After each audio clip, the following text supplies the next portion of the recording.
Stërgjyshit e Lionel Mesit ishin arbërest, e thot historiani i njohur. Historiani Naim Flamori ka rikthyer në vëmendje një pretendim që e ka bërë edhe vite më parë, duke deklaruar se Lionel Messi ka origjinë arbëreshe në të dyja linjat familjare. Sipas Flamorit, stërgjyshi futbollistit nga ana e babait, Angelo Messi, i përkiste familjes Meksi me përardhje nga Gjirokastra, e cila më pas ishte vendosur në komunitetet arbëreshe të Italisë përpara emigrimit në Argjentinë në vitin 1883.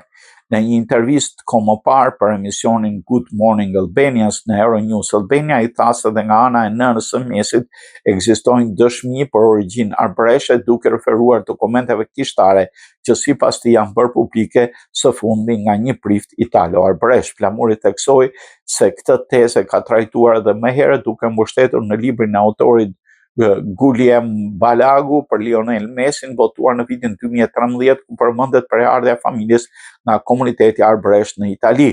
Sipas historianit, dokumentet historike me imigrimet arbëreshe, veçanërisht pas vdekjes së Skënderbeut, lidhen me përardhjen e familjeve që më vonë u vendosin në Itali dhe më pas prandaj emigruan në Amerikën Latine. Këto pretendime për origjinën e Lionel Messit nuk janë konfirmuar nga vetë Messi, por nga biografitë zyrtare të familjes së tij, një pjesë e historianëve thonë se ka origjinë italiane.